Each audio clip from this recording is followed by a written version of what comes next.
संपूर्ण महाभारत चमत्कार, रहस्य, वरदान और शाप का एक लेखा जोखा है।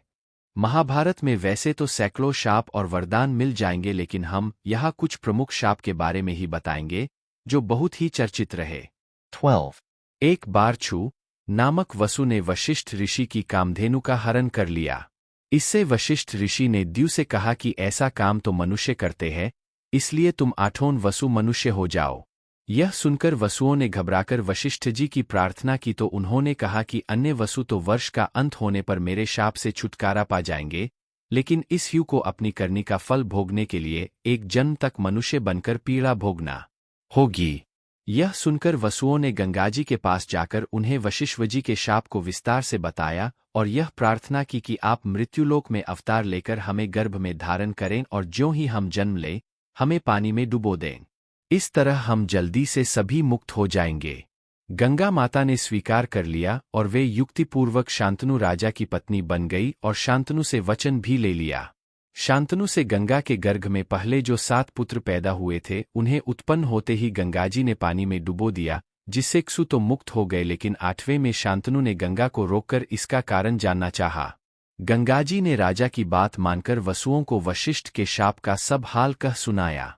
राजा ने उस 8वें पुत्र को डुबोने नहीं दिया और इस वचनभंगता के कारण गंगा एवं पुत्र को सौंपकर अंतर्ध्यान हो गईं। यही बालक द्यू नामक वसु था। यही बालक आगे चलकर भीष्म कहलाया। अंबा का शाप सत्यवती के गर्भ से महाराज शांतनु को चित्रांगद और विचित्रवीर्य नाम के 2 पुत्र हुए। शांतनु की मृत्यु के बाद चित्रांगद राजा बनाए गए, किंतु गंधों के साथ युद्ध में उनकी मृत्यु हो गई। तब विचित्रवीर्य बालक ही थे। फिर भी भीष्म विचित्रवीर्य को सिंहासन पर बैठाकर खुद राजकार्य देखने लगे। विचित्रवीर्य के युवा होने पर भीष्म ने बलपूर्वक काशीराज की 3 पुत्रियों का हरण कर लिया और वे उसका विवाह विचित्रवीर्य से करना चाहते थे, क्योंकि भीष्म चाहते थे कि किसी भी तरह अपने पिता शांतनु का कुल बरे। लेकिन बाद में बड़ी राजकुमारी अंबा को छोड़ दिया गया, क्योंकि वह शाल्वराज को चाहती थी, लेकिन शाल्वराज के पास जाने के बाद अंबा को शाल्वराज ने स्वीकार करने से मना कर दिया। अंबा के लिए यह दुखदायी स्थिति हो चली थी। अंबा ने अपनी इस दुर्दशा का कारण भीष्म को समझकर उनकी शिकायत परशुराम जी से की। परशुराम जी ने अन्याय के खिलाफ लड़ने की उनी। परशुराम जी ने भीष्म से कहा कि तुमने अंबा का बलपूर्वक अपहरण किया है, अब तुम्हें इससे विवाह करना होगा, अन्यथा मुझसे युद्ध के लिए तैयार हो जाओ। भीष्म और परशुराम जी का 21 दिनों तक भयंकर युद्ध हुआ। अंत में ऋषियों ने परशुराम को सारी व्यथाकथा और ब्रह्मचर्य के प्रण की बात सुनाई और भीष्म की स्थिति से भी उनको अवगत कराया। तब कहीं परशुराम जी ने ही युद्ध विराम किया। बाद में अंबा ने बहुत ही द्रवित होकर भीष्म को कहा कि तुमने मेरा जीवन बर्बाद कर दिया और अब मुझसे विवाह करने से भी मना कर रहे हो। मैं निस्सहाय स्त्री हूं और तुम शक्तिशाली। तुमने अपनी शक्ति का दुरुपयोग किया।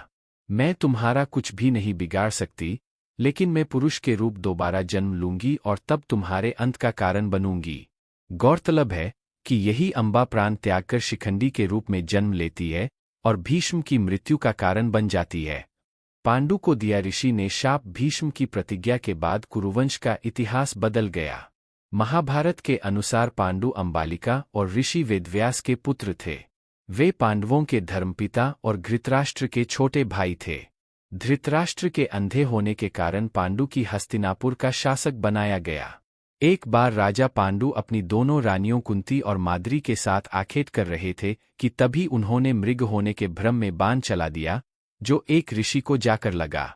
उस समय वह ऋषि अपनी पत्नी के साथ सहवास कर रहे थे और उसी अवस्था में उन्हें बाण लग गया। इसलिए उन्होंने पांडु को आप दे दिया कि जिस अवस्था में उनकी मृत्यु हो रही है, उसी प्रकार जब भी पांडु अपनी पत्नियों के साथ सहवासरत होंगे तो उनकी भी मृत्यु हो जाएगी। उस समय पांडु की कोई संतान नहीं थी। अब उनके लिए यह संकट की बात हो गई थी। जब उन्होंने यह बात कुंती को बताई तो कुंती ने उन्हें ऋषि दुर्वासा द्वारा उनको मिले वरदान की बात कही। इस वरदान से कुंती किसी भी देवता का आवाहन कर उन्हें बुलाकर उनके साथ नियोग कर सकती थी।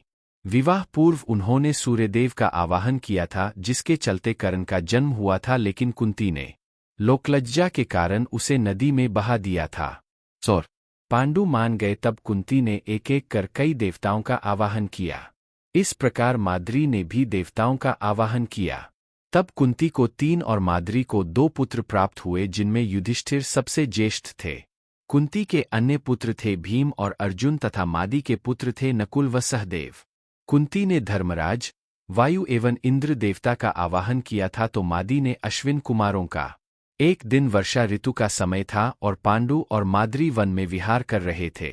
उस समय पांडु अपने कामवेग पर नियंत्रण रख सके और माद्री के साथ सहवास करने को उतावले हो गए और तब ऋषि का आप महाराज पांडु की मृत्यु के में फलित हुआ। माद्री पांडु की मृत्यु बर्दाश्त नहीं कर सकी और उनके साथ सती हो गई।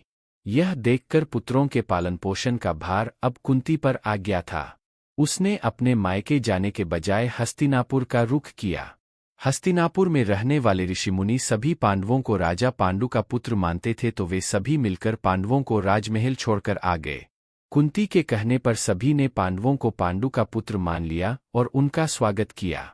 राजमहल में कुंती का सामना गांधारी से भी हुआ। कुंती वसुदेव जी की बहन और भगवान श्री कृष्ण की बुआ थीं, तो गांधारी गंधार नरेश की पुत्री और राजा धृतराष्ट्र की पत्नी थीं। कर्ण को मिला शाप उस काल में द्रोणाचार्य, परशुराम और वेदव्यास को ही ब्रह्मास्त्र चलाना और किसी के द्वारा ब्रह्मास्त्र का प्रयोग किए जाने पर उसे असफल कर देना याद था। उन्होंने यह विद्या अपने कुछ खास शिष्यों को ही प्रदान की थी। उसमें भी किस तरह ब्रह्मास्त्र को असफल करना, यह कम ही शिष्यों को याद था। जब द्रोणाचार्य ने कर्ण के सूत पुत्र होने को जानकर ब्रह्मास्त्र विद्या सिखाने से इनकार कर दिया, तब ये परशुराम के पास पहुंच गए। परशुराम ने प्रण लिया था कि वे इस विद्या को किसी ब्राह्मण को ही सिखाएंगे, क्योंकि इस विद्या के दुरुपयोग का खतरा बढ़ गया था। उस काल में तापस, कुशाग्र, विनम्र, ब्रह्मज्ञाता और विद्यावान लोगों को ही ब्राह्मण कहा जाता था। कर्ण यह सीखना चाहता था तो उसने परशुराम के पास पहुंचकर खुद को ब्राह्मण का पुत्र बताया और उनसे यह विद्या सीख ली। परशुराम ने ब्रह्मास्त्र के अलावा कर्ण को अन्य सभी अस्त्र शस्त्रों की शिक्षा दी थी। फिर एक दिन जंगल में कहीं जाते हुए परशुराम जी को थकान महसूस हुई। उन्होंने कर्ण से कहा कि वे थोड़ी देर सोना चाहते हैं। कर्ण ने उनका सिर अपनी गोद में रख लिया। परशुराम गहरी नींद में सो गए। तभी कहीं से एक कीड़ा आया और वह कर्ण की जांघ पर डंक मारने लगा। कर्ण की जांघ पर घाव हो गया, लेकिन परशुराम की नींद खुल जाने के भय से वह चुपचाप बैठा रहा। घाव से खून बहने लगा। बहते खून ने जब परशुराम को छुआ तो उनकी नींद खुल गई। उन्होंने कर्ण से पूछा कि तुमने उस कीड़े को हटाया क्यों नहीं? कर्ण ने कहा कि आपकी नींद टूटने का डर था इसलिए। परशुराम ने कहा कि किसी ब्राह्मण में इतनी सहनशीलता नहीं हो सकती है। तुम जरूर कोई क्षत्रिय हो, सच सच बताओ।